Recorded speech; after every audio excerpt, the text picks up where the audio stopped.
I'm Jason Cipriani with Jason Perlow, and today we're just going to get right down to it. Yesterday, Google announced the Pixel 4 and Pixel 4 XL, plus a whole bunch of other stuff, but I have a feeling, Perlow, you really want to talk about the Pixel 4. Let's get straight to it. Do I want to talk about the Pixel 4, Jason? Let's hear it. What's going on? Well, first of all, I think the innovation at this event was amazing, especially with the orange.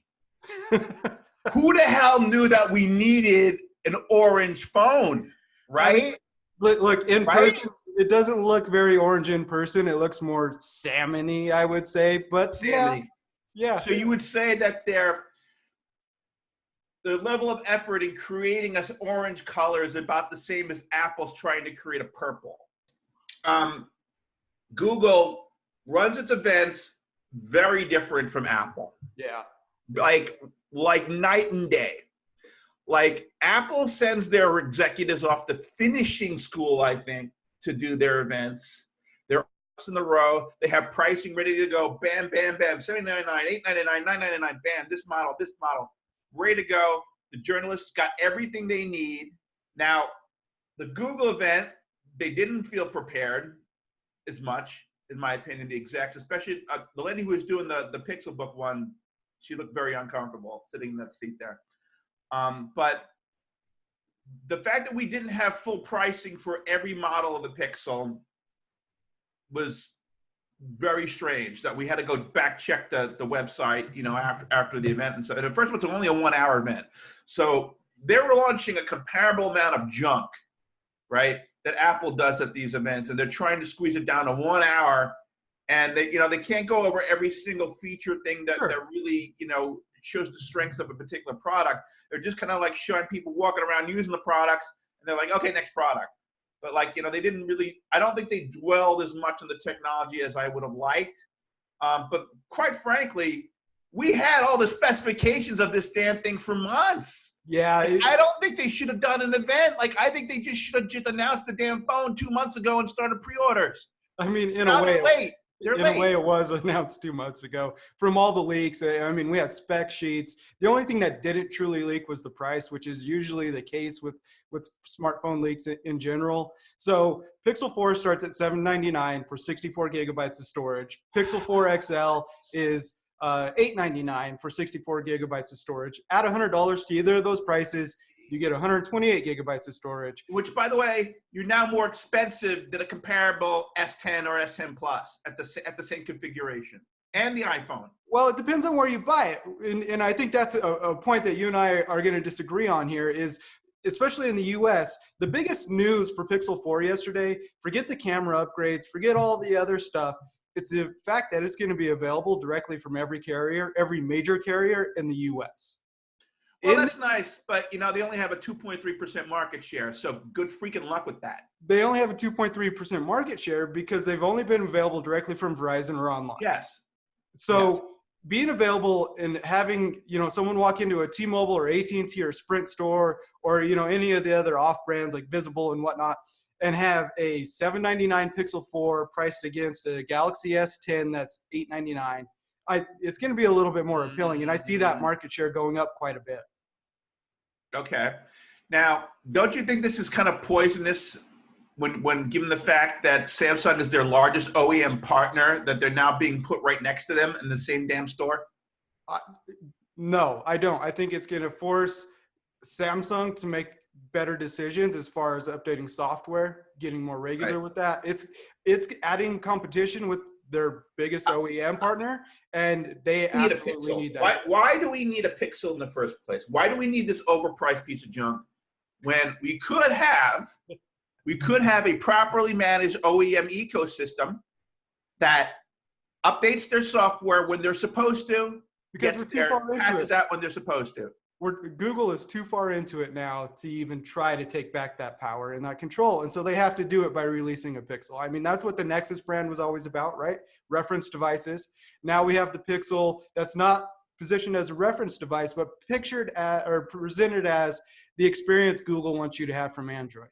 So, there's some differences there in that philosophy and that approach. And I think it exists for that reason.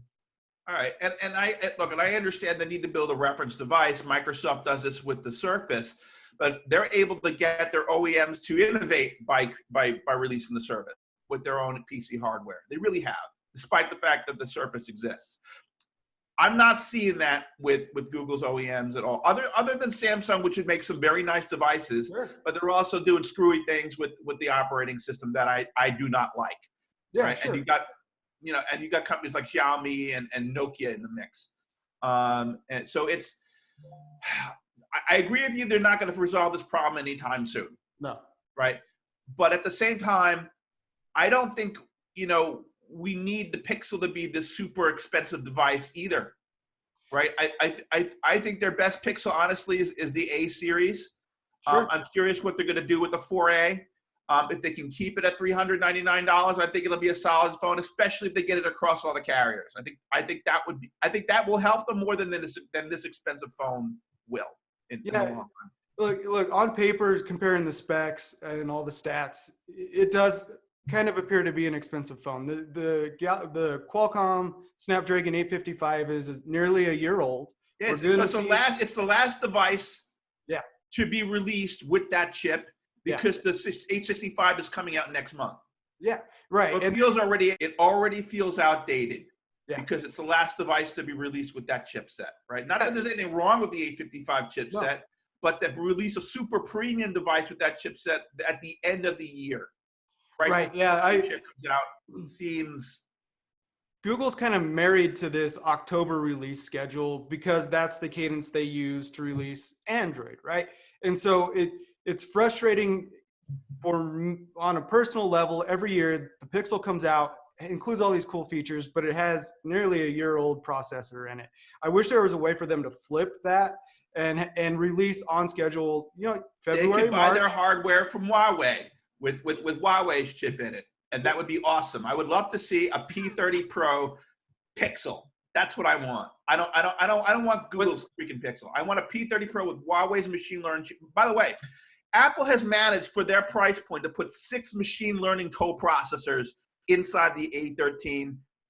Managed to be cheaper than the Pixel with the Face ID and everything that Pixel. If you match up the iPhone to the Pixel feature per feature, they are nearly identical.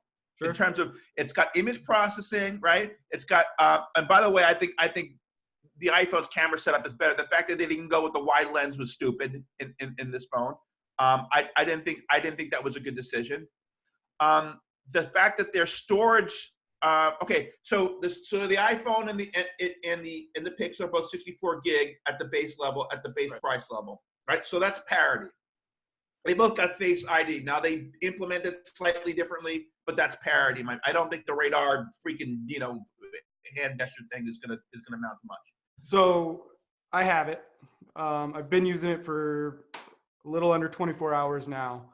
Yeah. Based on lock on this is just as good as my iPhone, and it might even be just as good. Just as good. That's it might even be a little bit faster. Okay, I expected it to be just as good. They're both using machine learning capabilities built into the hardware. I am annoyed by the storage deficiency on the device, especially coupled with the fact get native resolution backups for free this year.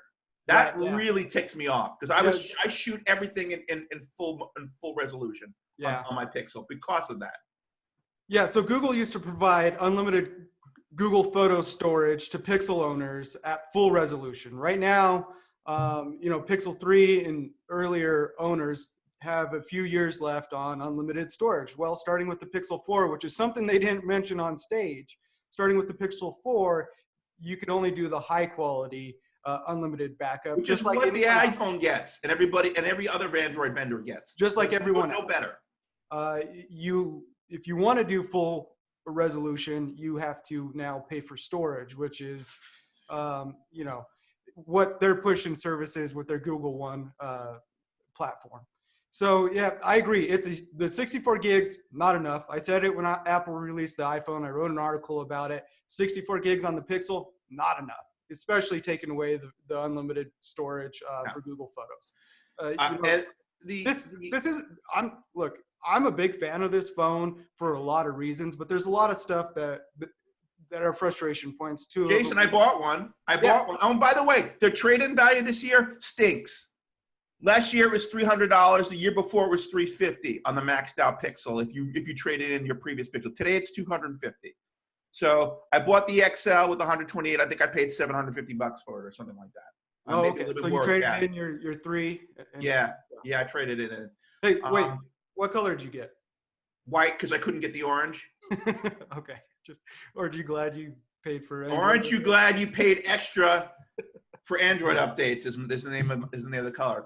Yeah. So I'll tell you what innovation I did like at the event. I mean, I obviously am sore about the pricing, and look, the technology of the Pixel 4 is excellent. I just think that they're barking up the wrong tree, pricing and comparing it with their OEM partners and with Apple.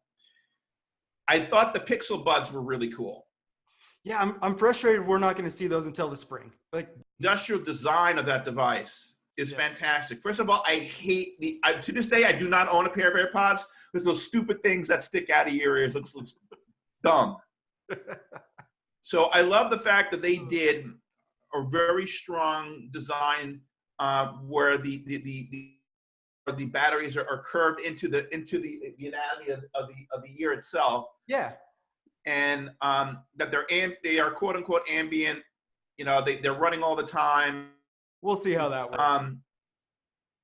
Yeah, it's cool. And I'm not sure I want to be walking around with earbuds all the time, but I can see that there might be some benefit to having them work as sort of like a bionic ear, right? I mean, in theory, you know, you could have your device, especially if you are hearing impaired.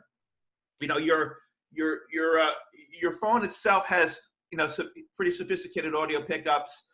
If you've got Google devices around your house that are listening, they could feed these things as they pick up noises. There's a lot of things that you could do with that.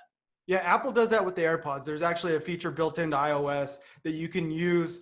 I don't remember the exact terminology, but basically you use your iPhone and your AirPods as a hearing aid. So you turn it on, you set your iPhone in front of the person you're talking to, and it feeds the audio into your ear, which works great. I've tested it. You know, I'm not hard of hearing, but I've tested it and it worked really good in my impression. So Pixel Buds are exciting. It's finally an AirPod for Android users. Unfortunately, It's Q2 of next year before we see it. And their price actually more expensive than AirPods are at $179. They are. I didn't like that. I didn't like that. I get why they announced them yesterday during the event. You know, Microsoft has their earbuds coming out. Amazon has theirs. Apple supposedly has some more noise canceling AirPods, you know, coming around the corner. So Google wanted to get out ahead of that and hopefully, you know, hold off on some people who are waiting for the Pixel Buds to tell them to wait. But I wish we would have had them yesterday. That would have really been the complete package of a nice holiday kit of Pixel 4 plus Pixel Buds. But, you know, that just wasn't the case. Any final thoughts, Jason, before we close this out? Yeah, well, you know, I spent top dollar for that darn thing yesterday. And as I said, the only reason why I buy one is because, like you, I write about this stuff. I need a reference device that has Android updated all the time. But I'm really going to reconsider this next year. You know, I mean, if we can get a vendor who can be good with these updates, that's not Google, that isn't charging top dollar for these darn things. I mean, we don't need the most expensive device in existence to test Android. I'm going to start thinking about it, you know, because my technology budget's already pretty darn expensive anyway, buying all this Apple junk and everything else that's out there. So I think we need to start thinking very carefully now, because these things have become commodities, because all the vendors seem to be very close to parity at each other with developments in things like cameras, processors, you know, the key technology aspects of these phones are at parity across the vendors now. There's very little that's differentiating about them. I mean, I can buy a pretty darn nice Android phone for $550, you know, from ZTE with the same basic technology stack that the Pixel uses. And I think Google needs to start looking at how it should differentiate from its OEM partners beyond just parts, right? Sure. You know, Microsoft is partnering with Qualcomm to make its own silicon for the Duo with this special chip that they're making. I think Google needs to start thinking about its own silicon as well. Otherwise, they're just another Qualcomm phone like everybody else. And they've dabbled in that. They have the Titan M security chip. Yeah. They have some image processing stuff, but that's their own. I think it's baby steps, right? This Pixel, if you think about it, they went from Nexus to having reference designs used by a different OEM straight into Pixel without much of a ramp up and a leeway into getting into that. In the last few years, we've seen them take more of that stuff in-house. So I think it's a matter of time before we do see, you know, a Titan processor or whatever Google's going to end up calling it. We just have to be patient. As for me, excuse me. As for me, I think the Pixel 4 is an appealing device. I think it's going to sell like crazy on retail shelves when it's placed next to an iPhone 11 Pro and I don't know, man. Galaxy S. I think it's going to. I think we're going to see that market share increase quite a bit this year. Once it hits retail shelves. Well, the low-cost battle, I think the low-cost battle between those two vendors are going to be interesting. Yeah, it'll be interesting to see how it plays out. I'm excited to spend some more time with the Pixel 4 XL myself. You know, it's been a fun little device to set up so far, but we'll see how it pans out after a week or two. And I'm, of course, going to post my review on ZDNet.com. Once again, with Jason Squared, I'm Jason Cipriani. Jason Perlow. Check us out at ZDNet.com.